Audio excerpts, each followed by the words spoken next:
to our brother Dr. Stephen Moudia, who is out of the country. It is a pleasure to be with you here this afternoon, and it is great to have our elder John Ng'ang'a, who was being retired at the age of 55. Those days, that was the retirement age. These days, I hear it is 60. So he has been retired for quite a number of years, but he is not tired. He has been very active in ministry and in many other areas, including in the church. I think he is an ambassador out there. He is more out there than in Valley Road, doing ministry. So you'll be the one speaking to us, and I want to welcome him. And he's accompanied by his wife. And today we have our bishop's wife, our sister Elizabeth, in the house, who has joined us. And we have other team here from the committee, which I can see seated here. So our brother will be talking to us. The topic is something, retirement. But he's telling me his topic is retirees economics. How do you like that? Retirees economics. So let's hear what this retirees economics is all about. But let me pray for you. Father, in the name of Jesus, we want to thank you this afternoon for your brought us for this time of ministry, O dear Father, and we want to pray, King of Glory, for our elder Ng'ang'a, even as he takes us through this session. May you give him clarity of mind and understanding, O dear Father, even as he takes us through this topic. And may we benefit out of it, O dear Father.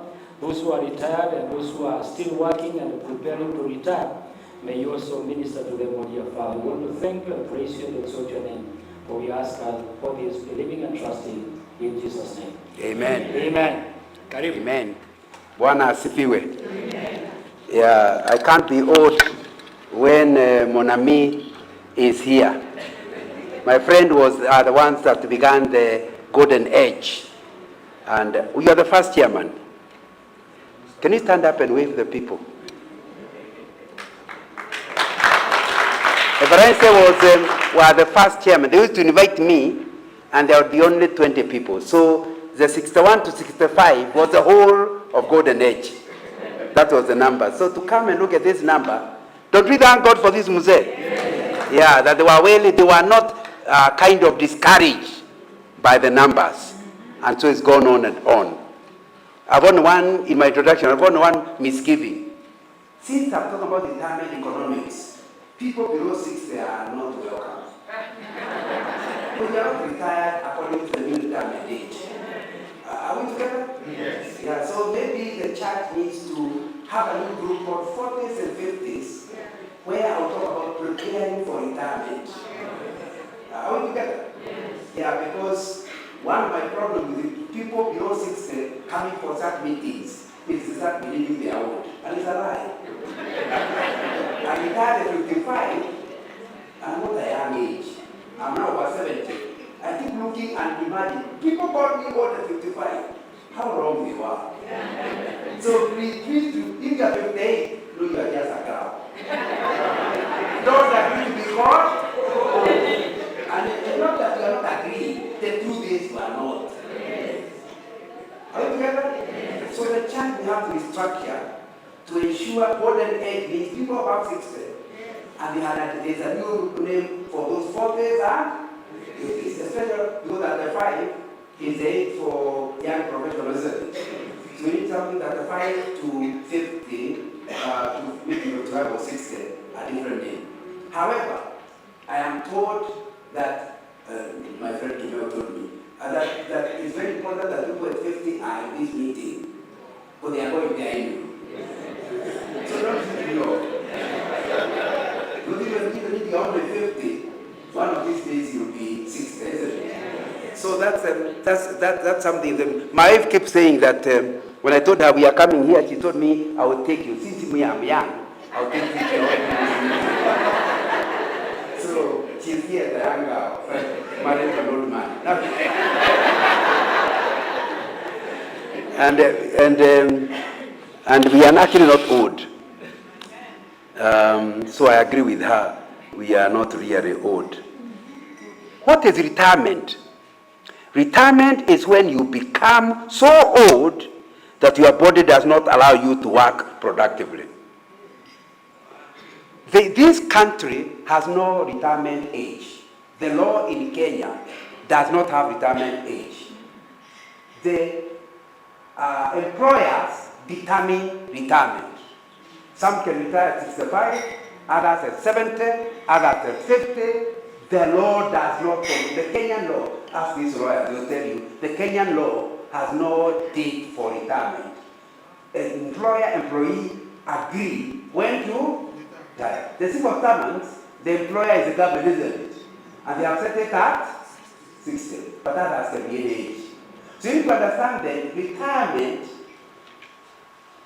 is not quite something we can pin down. Because real retirement is for you to be so old, you can't help yourself. And I've looked at everybody who came, I watched them at 20, we have no retirees here. Because everybody can work, am I right? Yes. So none of us retire. But you know the truth is, retirement comes. You get, and by the way, it's not age related. You can be in your 70s and the body refuses to operate. And even if you want to come for this meeting, you can't come. Or if you come with 2 bodyguards, 1 son, 1 daughter, and escort you to the meeting. Have you seen that happening? Yes. Those are real retirees. So as long as you're not reached there, please know I'm not quite talking about you. And at whatever age you are, don't allow yourself to enter there. You know, at the age of, we were told by somebody called Dr. Katere, the late Dr. Katere, that because of the Kenya government placing the age of 55, another employer decided to copy it, a lot of people would think they are old at 55. When they retire, Dr. Katere told us they are dying within 3 years. Our life expectancy will not go beyond 57, thereabouts. Because you go, you feel old, you are not doing anything, you expect your children to look after you, and you feel like you are going nowhere. The moment your mind is taking you nowhere, you are soon asking for the grave. Are we communicating? Yes. That's why it is dangerous for us to give only 50-year-olds old. Because you start believing it. And you feel like I can't work. After all, I'm old. It's very important that we understand that. So I wanted us to deal with that as a revelation. So that we understand we are not talking about somebody who is 75 and strong, sitting back to do nothing.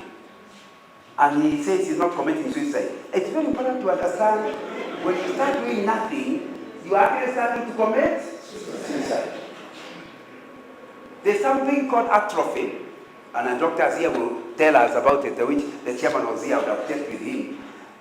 That they tell me if you put your hand on one place for 2 weeks without moving, after 2 weeks the hand will not work. It will need a physiotherapist. And it's not that you are sick, it is that the hand has not been working. Am I communicating? So anybody who stopped working and being active will soon suffer that theory of atrophy, where you can't think, you can't talk, you are confused, but it's all because you called yourself old. At that time, when you reach that retirement time, and I've told you it's not an age, it's the body. You can be 65 and retired because your body is not cooperating, or 90 and active. Have you met 90-year-olds? Yeah, I remember George being interviewed just before one of the elections, and he was in his 90s, and we were talking tough. Hey, in his 90s. I don't know if you saw that program. It was on KTN with the George being interviewed by Koinange. You remember? So it's there people, he was fresh and he was communicating. So whatever your age, please know age is not the issue. It's the health. Are we together? Yeah, do not say, but I'm 75. No. Are you healthy? If the answer is yes, continue being active. And I think that will be something, but there are several things I need to ask to talk to about. You spend your years dreaming about retirement, And then when you reach there, you forget all those dreams. You are not clear because you did not prepare properly. And you know, the trouble with retirement, you may not know how long it will be, but you need to prepare. That's not my topic today, but one way of preparing is writing your will. You are not prepared for retirement without writing your will. Go say your will. Your will is a way of ensuring there is no fighting after death. Have you seen what is happening? And the guy to blame is already God. And he has led the children to fight, and they are fighting. There are many families, although poor, don't fight much. But the richer you are, the greater the fight. You know, you assume your children are siblings.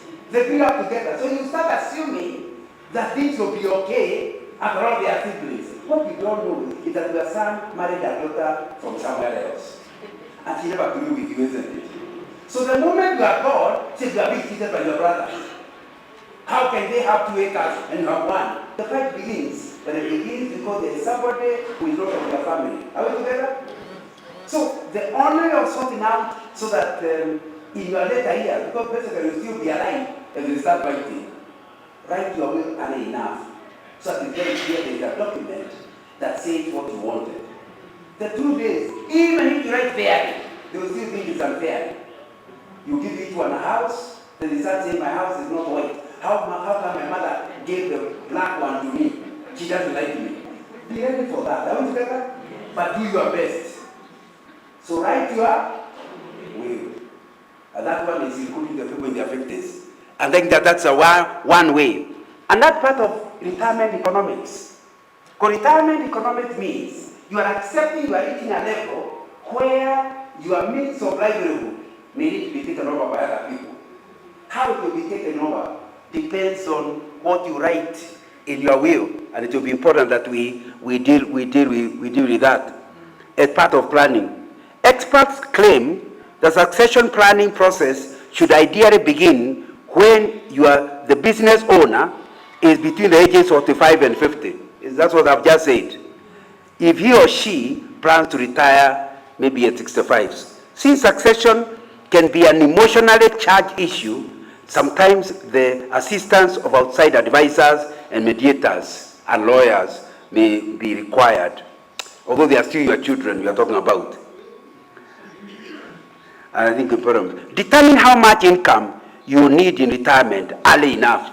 Make a list of all your current expenses. Chances are you will continue to incur the same expenses in retirement that you incur out. It's a pity in Kenya. On average, from the people I have researched on, your pension is normally about a third of your final salary. Those of you who are retired, am I right? And I ask, what is the argument? Because they assume that in retirement you don't have costs. But one day you are going to work. You are working, but you are still eating. So that continues, isn't it? You have medical bills. That doesn't just continue, it increases as you grow, isn't it? And you are maintained to maintain a house. That continues. The house is getting older, the average becomes higher. So you need to understand that as you prepare, the pension may not be enough to allow you to remain at the same standard of living. Am I communicating? That's something you need to be aware. Because don't say, I have a pension scheme. The way they have designed it is that you will not have a lot. I used to have a problem working for Shell because the Wazungu pensioners would get 65% of their final salary. That means after they retire, they start traveling the earth. Because that money is quite a lot, isn't it? But we are given at that, you start looking for another way. So after you retire, you start working now to pay for the two that's missing. Am I giving you experience? Yes. So that's part of the retirement economics in Kenya, but it may not be elsewhere. A lot of the Wazungus, the Europeans, the Americans, they used their retirement years to be volunteers. But the pension is looking after them well. So they now work free of charge in various places. But for us, you still work for yourself. Am I right? And it's something that you need to have at the background. Determine your source of income then also that will cover this deficiency. Most people receive retirement income from Social Security, yes, but when I say it's almost a joke. They give you a small check and within 2 months it's over. And I could go and talk about factors in the impact of inflation and taxes, something you have to think about. You get a pension, your pension scheme does not allow for the level of inflation, so they are giving you 100,000 shillings a month, and if they ever increase it by 1 or 2%, and the inflation is going at 7 or 8%, so your income is being eaten by 5% per year. Because 100,000 now, in 10 years, will be equal to 50. Are you getting the point? So that's something you have to think about. That as the time value for money will affect it. Consider you have, number two, next, in this retirement economics, consider your family obligations. And your family situation will affect many of your retirement decisions. Now, these days, there are so many complications coming. Earlier, we were the pension scheme for our parents. Am I right? So we have not thought of our children because of the hours. No. They are not only unable to keep their own economics, they are eating 2 hours. Am I right? Yes. So you need to think in the economics that this pension is not for me and my spouse. What did I do when one of the children is totally needs a safety net? They have done their best, but they've been thrown out. Like that's what happened during COVID, isn't it? Many adult children came home, isn't it? Because where else? They came with the children, and you can't throw away your own son, can you? Of course you can, but may you? No. So those are things that you have to think about. I know that's created a big debate because they recommend that when you retire, move away from your big house to go to a flat. Have you heard of that recommendation? But that's on the assumption that all your children and grandchildren will not be university alone. Because once you say in a one-bedroom flat and corporate cars, will you be able to accommodate them? So those are things that you have to think about in your economics and see what is it you can actually, how can you deal with it if it ever comes. And that's important. That's why the recommendation is that you need to give your insurance and things that can, and I think that's an important point. That because of that, when you are younger, insurance doesn't matter much. Because even if something comes, you can recover, isn't it? When you start getting to retirement years, any business collapses, that's the end of it, isn't it? And you are left with a debt to repay, so it leads you to other businesses. But insurance is more needed in this age than earlier, where whatever it is you are having, what is insurance? Insurance is a chama. The concept of insurance is a chama, where 10 of us put some money aside, believing that out of the 10, only one will have a loss. Then our other money will help the person to recover. Am I communicating? That's the principle of insurance. When you put all money, little, but on the assumption that only one will claim. And if you start doing that since you now know it's not easy to recover. Whatever it is you have, even if your house, don't allow insurance to expire. If it's a car and you are young, if you burn out, you get another one. If it's a car, don't have that party. Because that party means you are okay, but if you hit somebody else, you'll be paid. Understand the meaning of that party? There's a certain level of foolishness for you as an old man to insure your car that party. Because the party assumption is that you can look after yourself. Comprehensive insurance means if the car has an accident, even if you need help, isn't it? So they'll buy a new car for you because you don't think you have enough money to look for that can give you another car. So you start understanding there are things you could do as a young person. As an old person, it's not wise to actually be involved in it. I know that because when I was in Shell, my used to be one of my transporters, and he had no insurance. He used to buy that battery. I went to ask him whether that's right to do, and can Shell trust him with that battery? What happened? He said, wait a minute. He had about 200 trucks. He had calculated no more than 3, 4, 5 trucks in a year can be written off. The amount of money he would buy to buy 3 trucks was far less than the insurance they were charging. So he was a better person as an insurer. Because he was large enough to be his own insurer. So we agreed. That part is okay. But my friend, you are not Baba Yusufari. It's important to understand that as you are, whatever it is you are doing, don't have a negative view of insurance, because insurance simply means all of us, we are together. How do we put some savings, believing not all of us will suffer the same? And that can't be wrong. Can it be wrong? No, it can't be. You can't say because you're a Christian, because that is wisdom. That will be very important. That's part of what you need to do as you grow older. But I also wanted, and I don't think I have enough time to go into it. I wanted to read a story of Kentucky Chicken, where you have gotten to the age of 60s, but you spend all your years without discovering God's calling. Then at the age of 60, you discover your calling. I'm sure you've seen Kentucky in Nairobi, isn't it? It was begun by a pensioner who had done little jobs, so when he died, he had no money. And he wondered, how will I live my life? So it reminded him that although he had done all kinds of vibaruas, when he was young, whenever he made chicken, the mother would be excited, everyone was excited, and he asked himself, now that I have nothing to do, what about if I make chicken and sell to my neighbors? He made the chicken. And the neighbor said, what? You supply me regularly. Then that word went to everybody hearing that there is a certain type of chicken made by Moses somewhere, and you cannot compare with anything else. After some time, he had to go to a central place, and he put a restaurant in the shopping center. And everybody say, use that road. And when you stop, there's a in Kentucky, when you stop there's a certain type of chicken. And it is spread all over the US. By the time he was dying, he was giving talks all over universities about business.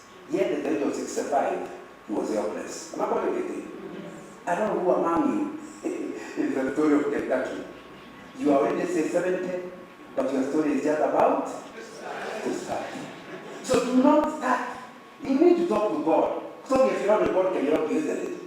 To show you what is it I can do in old age. Because I'm healthy. That can help me to help others. Because Kentucky has helped people all over the world, including the ones in Kenya.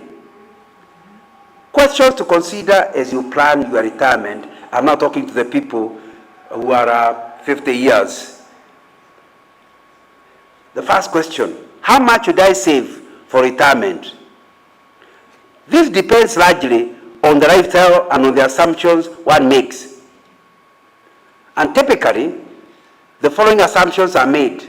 It depends on whether you are willing to make that assumption. No dependents at retirement except spouse. Then if you are just the two of us, this is how much I'm likely to need. No significant change in lifestyle. I do not intend to buy Mercedes if I've always driven a Viz. I'll continue at Viz. No children in school by that time. I know it's too late to tell you that, because if you go to your child at 45, they are still in primary school at 50. So, but you can see this talk is more useful the younger you are, isn't it? Yeah, that if the Lord blesses you with children earlier, have them. But you don't have to have them. It's not a must. But you need to understand when you are planning your retirement. Please plan that you have slightly higher medical bills. The first time I started wearing glasses, I just gone for a normal annual medical checkup. Then the doctor said, by the way, those eyes, you might need glasses. You not that you need to go to get glasses, but he suggested. I thought I'm okay. But because he said so the following year, one time I took time to go to ophthalmologist. Is that what they are called? And he said, you need glasses. And so I was prescribed glasses. But I said, sure, I find them very uncomfortable. Because you have to not wearing them. But I have them here. So I asked him, if I wear them, will my eyesight improve? The doctor just passed into laughter. Said, if you get eyeglasses after the age of 35, your eyes are not sick, they are just old. So every every 2 years, you will be back here for stronger lenses. Are you saying do not help me? No, you are not sick. It's just the extent you have seen enough. You know, for a few years, I refused to wear them. I had them. Because if they are not helping me, why am I wearing them? And my problem is driving. Then I realized I always cause an accident because this is called pride. It's pride to refuse to wear the glasses. And then you are hating people left and center. What I'm telling you is that there is such a thing as sickness and old age. And old age is not sickness. Every part of our body has a sell-by date. Am I communicating? It has done enough alcohol. And you see, the body doesn't stop all at the same time. Your legs may give you problems fast, but your heart is still beating okay. Am I communicating? Your ear may start giving you trouble hearing, but your eyesight is still okay. What am I saying? I'm telling you that generally speaking, as you get older, your medical bills will rise. So I think that's very important in your planning of economics. To be aware they get worse and worse. And that's not the only problem. The insurance people, if you are here, don't forgive me, I'll tell you this. There's something wrong with our insurance industry. They enjoy covering you until the age of 50. After that, you say, cover me, you say, no. I discovered as I retired, hardly if an insurance company want to cover old people, isn't it? But they ate all your money all the years. And remember the concept of insurance is you put young people, old people, although the older ones will benefit, the young ones will just be donating money. Now, you all of them together in the same scheme. But that's what you need to know. That at your age, one of the most important things is buying a medical cover. In other words, if you don't have enough money, change your diet. Eat the dairy and porridge constantly to save enough money to buy a medical scheme. Are we together? So that because it's going to be there, you will not get sick. It is there. If not I, it will be here. If not here, it will be there. Am I communicating? And I told you are not sick. You are only old. So you need to start having a medical scheme. At a very, and by the way, I discovered and now I advise people, when you are just about 2 or 3 years before retirement, because by that time your company has given you a cover, am I right? And you know you are just about to go to an insurance and start looking for a cover. And buy, since you don't need it, buy a very small cover. Let's say just about 100,000 cover. You will be paying very little premium. Are we together? Because when you retire, you will not apply for a cover. You just increase the cover. And then now they even refuse you report them to RIA. I'm not communicating. Because you already did their subject. They must cover your vendor. What's it vendor? But when you call it an old man at 80 for the first time, say no. I'm not communicating. And unfortunately nobody told you. That's why I'm telling you. That you just say, I'm enjoying my employer, then you go looking. Nobody wants to cover you. So it's important to understand in your retirement economics. It is important if you took medical cover as something you might have. Now it's a must have. Obviously, the alternative is to rely on the WhatsApp groups. Begging money. Remember, even if you have a medical cover, sometimes the bills reach a level you must get help, isn't it? But unless it reaches that level, in fact, the first thing they ask you, did she have a cover? If you say yes, then they give money happy. But if you say no, since that's a careless woman, let her now sell her assets. Am I communicating? So I'm admitting, whatever level of cover, you still can get bills above it. But before it reaches that bill, that level, don't involve other people. Are we together? My theology is based on Philippians chapter 2. A guy called Epaphroditus. That guy called Epaphroditus, the Bible tells us, he was unhappy. That's Paul talking. Epaphroditus was sick. And then the Paul tells us he was unhappy that his dad had heard that he was sick. Have you done that in the Bible? You're looking at me like, is that so an African? But that's the Bible. He did not want his child to know that he was sick. Then Paul continues. The guy was sick to the point of death. Now, as a Christian, you should not aim to become everybody's problem. Galatians chapter 6. Carry your own burden. Although a little later he says, carry each other's burden. But before then, carry your own burden. And that's why you are putting an insurance scheme so that in the shorter term, you do not go to raise money.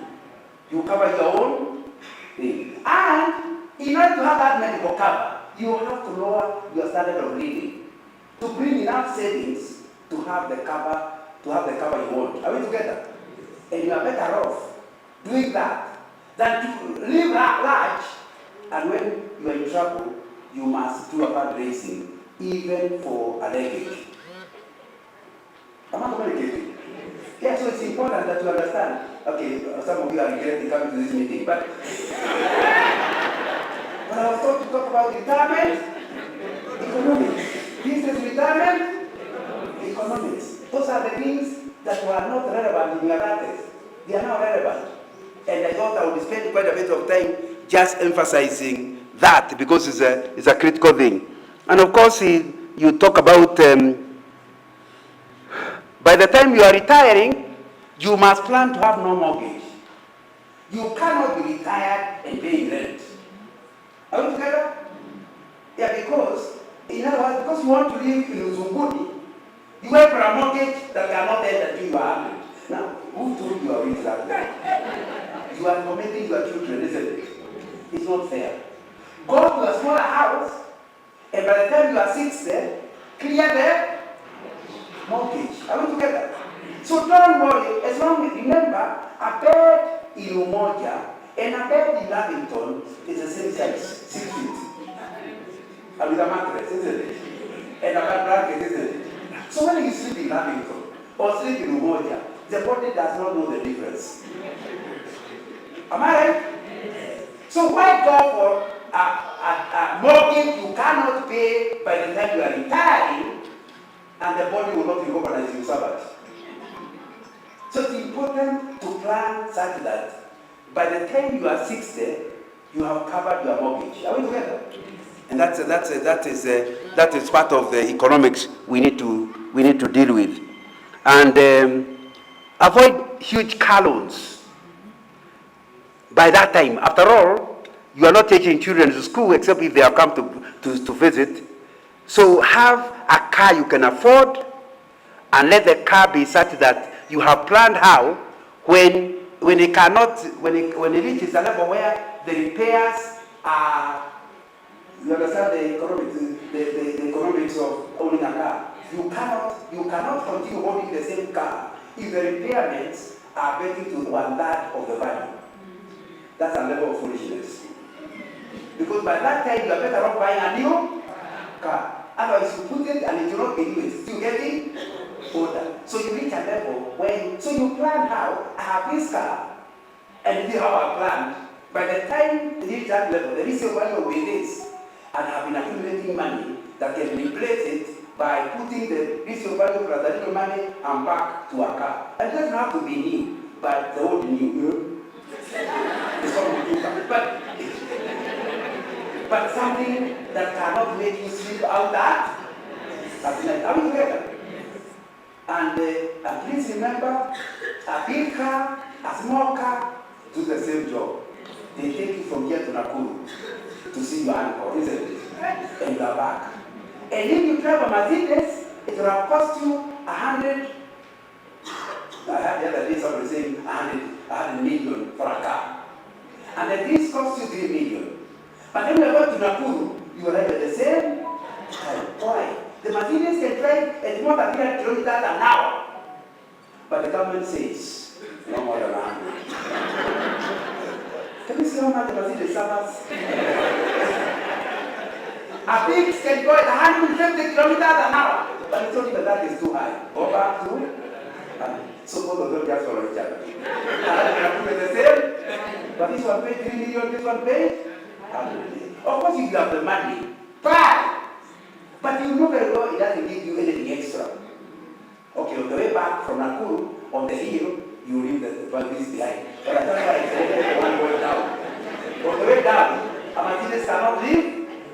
They go at the same speed because basically even a beast will go faster than the required thing. All I'm trying to get you to understand is determined economics means becoming realistic. That's all I'm saying. I'm saying you become realistic. So in terms of transport, you do that. And you have to ask yourself, are the Ubers better than you driving? Because sometimes I take an Uber, they take me to town, and I start asking, if I drove my own car, it sounds more expensive than Uber. I know the drivers are complaining, but you are not Uber, are you? You are a passenger. So don't argue like Uber, argue like that. And for the time being, sometimes it's far much economically better for you to take an Uber than to drive your own. Three advantages: it may be cheaper. Number two, your eyes are already giving you trouble.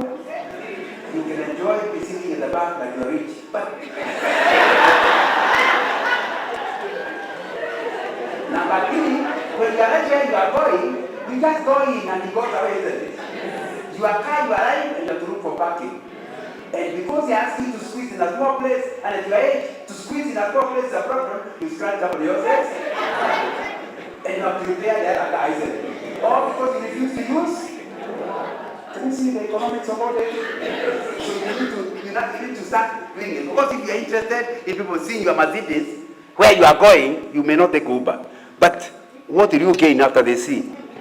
It's something you have to ask yourself. Anyway, we can go on and on. So, what you are saying then is that in terms of expenditure, which is what I was talking about, in terms of expenditure, you need to think clearly and don't go above your means. Operate within means. What is very interesting is you can operate at any level. Income. The other day I'm a giver, so the other day somebody helped me to give Bibles all over Kibera. So I was moving from one, there are many schools by the way. They are called, I don't know what they are, there's a name they are giving those schools, makeshift. Some are mud houses, but they are primary schools. So actually I was parking the car at Dio's place, then I would bring the teacher, he sends a voice, we carry the cartons, and I give. So I got a lot of time to talk with those people. So I said, how much, where do you work? Since because we doesn't radio, about how much you get per month? 10,000 shillings. Some of you, when you have 10,000, you feel poor, isn't it? Oh, yes. That will say, I have only 10,000 a whole month. I say, how do you live on it? Now, I pay my rent, 2,000. I pay the school fee. I don't know why they don't go to Olympic. They are paying something in that makeshift school. And even after that, they still have money for some beer. And then, 10,000. Shame on us that you have 100,000 and you're a beggar. Can you see the trouble? You can actually live within your means. I keep telling people, I'm just talking about transport, that do not buy a brand, buy transport. Because it's not a brand you require, it is transport. And the same thing with food. Eat a balanced diet, that's what your age. You must eat a balanced diet. But a balanced diet does not have to be expensive. They told me, and the last time I started biology class was when I did for 1971. So if I get it wrong, you can forgive me. But they told me there were 3 requirements of the body. Starch, what was the other one? Protein, and the third one? Vitamin. And you know, let's start with the protein. If you are very rich, you go for whatever you can get for. But if you have no money, just go to Kekoba and buy a dead of beans. They told me it is protein. Were they right? Yes. And you buy, if you buy a whole debe, every day you work for yourself and your wife and your husband or your wife, you will be eating protein every day at a lower head price. I'm not going to get it. Of course, if you are rich, buy some beef. But I'm told by the doctor can correct me here. After you have eaten the beef, the body is not after beef, it's after protein. So it works on it, and finally takes in protein. The beans were also after and protein. What it was after protein. The beans were cheap, The meat was expensive, but the body never benefited from it. I'm not going to get it. If you are rich about for chicken, see, chicken is even more expensive. If you are even rich about for seafoods, are they not even more expensive? But the body work, leave alone all the costs, and just take away protein. So, there's a kind of a problem for somebody who is living outside their means because they don't understand that what they are after is protein. Are we together? Let's go to starch. If you have no money, go to the Copa with the maize. You buy the maize first, you go to the Copa, there's a place they normally want to turn into unga, am I right? And keep a debe of unga in your house. It's good for ugali and porridge. And when you take the porridge, the scales are saying we are well covered. The starch is in. If you are rich, I'm not telling you to remain on porridge. Buy bread. But bread is more expensive, but once it's worked on, the sales don't take bread. They take starch. Now you are rich, I go for Weetabix. But please understand. There's nothing extra you are having. So you can live within your means. Anyway, I will go on. But I hope you start understanding in this retirement economics, these are the practical things you have to do. But I also want to refer to the issues of investment and suggest that since we have agreed that that the pensions are normally, at least in Kenya, are not normally enough, it may be important that some of the assets you accumulated over time, you ask yourself whether you are investing them in places where they can improve on your pension, on your pension. But let's first start by saying, in that particular department, what matters is not you to be asset rich, it's for you to be cash rich. All day does not require asset, it requires cash. In fact, if you calculate your total ownership and it's 100 million, you are supposed to keep at least 30% of that in cash form. Am I communicating? The other days you invested, old age, it must be cash. Because when they call you to hospital and your medical bill and your medical cover is finished, they will not take houses. What are they going to take? Cash.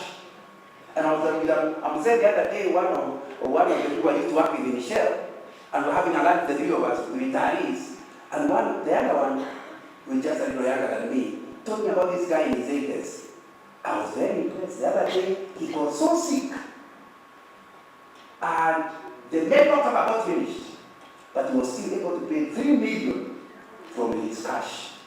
So he never raised any funds. I turned to the old man and said, I need your wisdom. Because if you are wasting money leaving it, cash. I'm not going to get it. Please understand, this advice is not good advice for people. That's why I will tell people below 60. I'm talking about people who are over 60. You must not become all those assets of your children. But if you die earlier, it's not a good idea. So it's important to understand you must have liquidity. Are we together? So you must find a way of turning part of your assets into liquid form so that, I'm not say liquid, it may not be in current account. You can put it somewhere like unit trust. You know unit trust? Yes. Where unit trusts are giving you maybe 7% interest, but you can liquidate it anytime you want. Are we together? Yes. So that's what we are talking about. You need liquidity. And that's the principle of old age. What's the principle? Liquidity. You need to have certain assets at a level where you can actually access them. Principle number 2 of old age. You must reduce your risk appetite. When you are young, you buy shares like we did I retired 07. I bought some money. We put in some assets because the economy was doing very well before the post-election violence. Am I right? When the post-election violence came, the share prices went down. If you had invested $1 million, by August the following year, the same ones gave you half of that value. So if you must have the money, you have it with a loss of 50%. So the only thing is young people just ignore the money. But since then, the prices have risen, and they still make money. The trouble with old age, you don't have that time, you arrive quickly. So it's very difficult to understand you can't behave like they have to. And yet, the economic terms are, the higher the risk, the higher the return. So please accept that's good for your early days. For now, the higher return is not for you. It's for younger people. And it will be important that just use it for me. The pastor, just switch it off. It's the pastor that I was preaching in the morning. I think it's important to understand this concept. Am I clear? That risk appetite must be got down in old age. You cannot start taking high risk. It means you are still investing, you are still getting a return, but not high enough. Because you do not want to take that kind of risk. And if you die, you don't want your children to struggle with it then. Are we clear? So, equate the principle, then become risk, reduce your risk appetite. So that you don't start taking things that, you know the trouble is, you hear, there's a place they're investing money, and they're making a very high return. You put the money there, the thing collapses, and you are left with nothing. For a young person, it's still time, isn't it? You don't have that time. So you must reduce your risk appetite with old age. Of course, the truth is, in those 17 or so years since I've been retired, I've lost money. Or rather, we have lost money. So we know what we are talking about. So I think that's an important thing that you need to understand. Risk appetite must be lower. But then, I still expect you to invest. And there are several options which you have. Number one is pension funds. When I say pension funds, there's something called annuity. Annuity is that house you bought in Buruburu. Instead of waiting for rent, sell it all and ask the asset department or insurance company to give you an annuity. What's an annuity? An annuity is, tell them, I want you to be paying me 100,000 shillings a month until I die. How much money do you need from me now? And commit yourself, you write a contract that you will be paying me. Because remember we are back to cash. Remember you liquidated? So you are turning your asset into liquidity. But instead of putting that money somewhere, that will not be good. Buy an annuity, and once you buy the annuity, you are assured of a regular income to a certain level. And just ring anybody in the insurance company and say, I want an annuity, and he will talk to you. And the way to ask questions is to say, if I wanted about 100,000 per month, and I'm now 62, how much will you ask me to pay upfront, the big bill upfront, and then to pay me immediately this amount of money per month? That's a better idea than retaining your assets. Are we together? Yeah, because, and I know that because the other day I was asked by the CPS, the Certified Public Secretaries, CIS, I was asked to go and give them a talk on retirement economics. Same topic. These are professionals. When I arrived in the meeting, I found in my 70s I'm too young. It was more of your age mates. They are 80s, whatever. Although they had told members who are beyond 50 years and about to come. So I told them, sure, how can we talking to you? I'm too young to talk about retirement when you are here. They said, no, you are the one supposed to talk. So I talked. But I benefited during question time. Question time is what they said. You know what Mr. Nanga is saying is very true. I invested, this is a guy like this, I invested in rental houses. And I thought I'm covered. Then COVID came, and one tenant after another brought the keys to me. I want to look for a smaller house, have it. Another one, I want to look for a house, have it. Within no time, I had no income, and I needed to be hospitalized in hospital. That's when I discovered rental houses are no solution for old age. That does not mean you don't have rental houses. Have them, but you must have a certain level of liquidity. And that's what annuity. Because annuity means cash. Everybody, it's like a pension. But because I will be talking to younger people, I'm talking about their pension scheme. For you, that's not what we're talking about. We're talking about whatever it is you bought and it's an asset. Go and ask, how much would you need for me to be getting 100,000 shillings per month? They tell you, you sell your asset, you give them, and you enter to a contract, and it's money protected by RIA. What is RIA? Insurance Regulatory Authority. In other words, you are covered. It's not just like in the investment. It's covered because they know you are dealing with the future. And there's someone who audits them to ensure they continue giving you, not for a certain number of years, but until you die. Can you see the advantage of that? That's what so you can continue with all your assets, but you get sick. You have no cash. You still have to do around isn't it? But you are still very rich.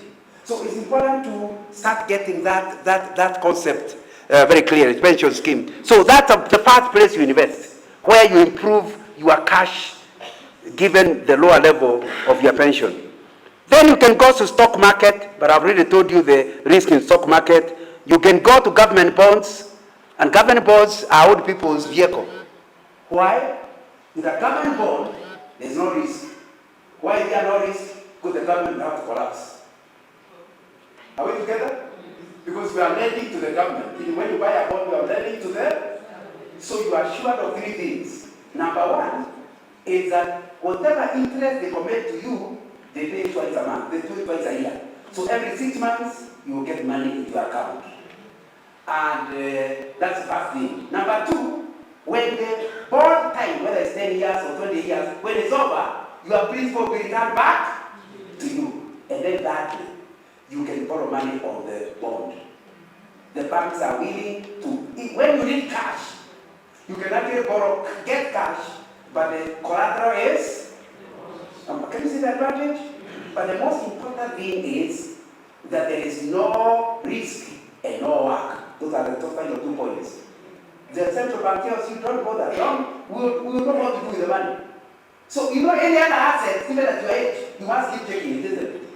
With bonds, you do no investment there and of course I said at the beginning, there's no risk. That's something you need to think about and how it can help you so that I'm not just thinking about annuity, I'm thinking about these other things. Of course, we have also talked about unit trust, insurance companies, bank deposit, and we can go on and don't have to find a way of finishing this.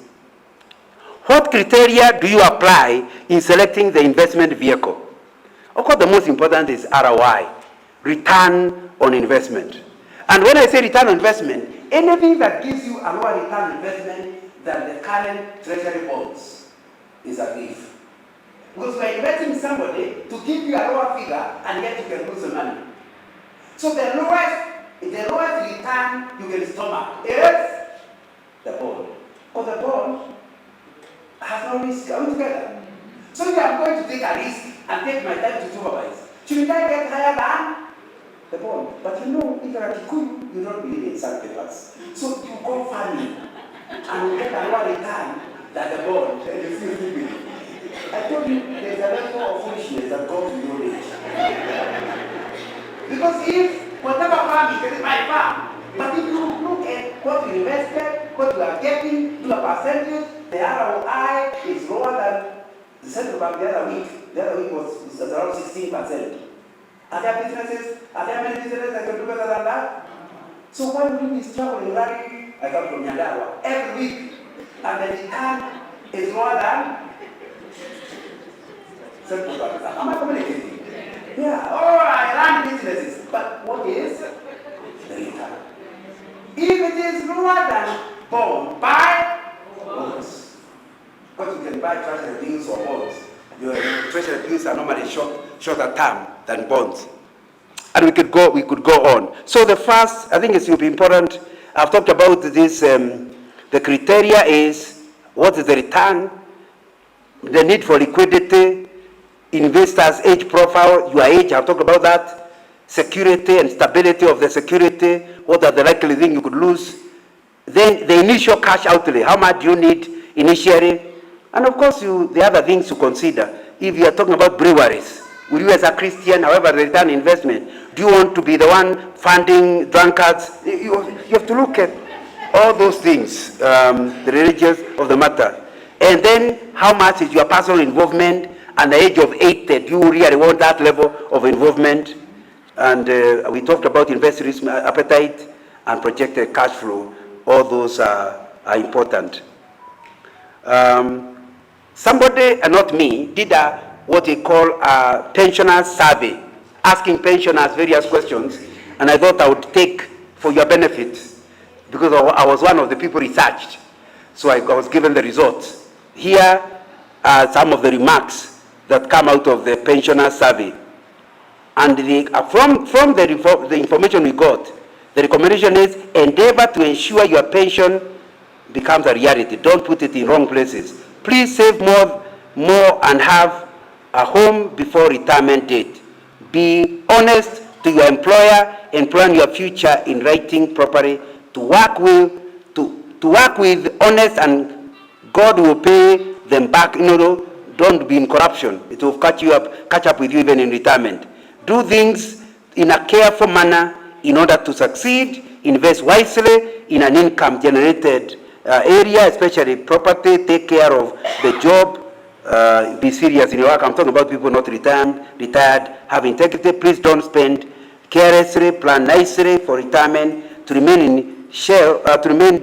Okay, now you realize who are the people being asked questions. Now I'm looking for a way of finishing. I want to read Luke chapter 14, verse 28. Luke chapter 14, verse 28. Suppose one of you wants to build a tower. Will he not first sit down and estimate the cost to see if he has enough money to complete it? For if he lays the foundation and is not able to finish, everyone who sees it will ridicule him, saying, this fellow began to build and was not able to finish. What is Jesus? This is Jesus saying that people laugh at you, and according to Jesus, they are not doing anything wrong. Why do you design a tower without a plan? I'm not going to get it. So when people laugh at your retirement, they are saying, Jesus is telling you, you knew you are going to retire. How come you never planned? And even if you did not plan then, today is a good day to start, isn't it? Yeah, today is a good day to start.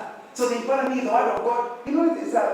I've run out of that, but the theology behind planning can be quite complex. Because some people think if you plan, you don't trust God. Others, I'm not going to get it. So it's important to understand that Jesus himself recommending planning. So lack of planning is not a sign of faith, but foolishness. You need to ask yourself, what do I have? It's not what the Bible says. And then you plan according to what you have. That's the same. So, whatever age you are, whether you are in your 70s like me, or you are in your 80s, whatever, or you are 90, today is a good time to ask, how am I planning to be in my 90s? How am I planning to be in my 80s? How am I planning to be in my 70s? What can I do to make my life in the 90s, in the 60s, better? And I think that will be important.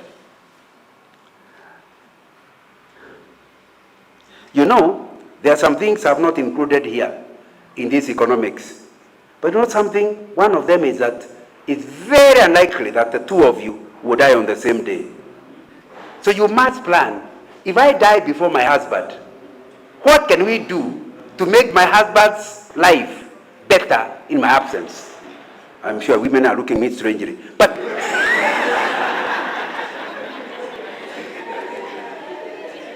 there are things you can do that will make since you are not saying you are going to die, you don't write a will to die.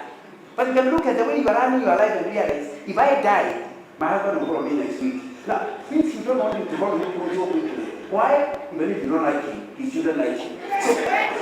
So for the sake of your children, do something that can help you to last a little longer. Am I going to get it? So it means you must look at the implication of your husband or your wife dying earlier than you. What will happen? Some of us are dying, we have left things to our children, and our spouse has nothing. The children come, hey, out. This house was left to me. Have you heard of those stories? Yes. Where the children are going away, their own mother, not a dead mother, a real mother. Just because she had a foolish husband. It's very important to understand. Not to think that if I died earlier, what will happen to your spouse is not in line with Luke chapter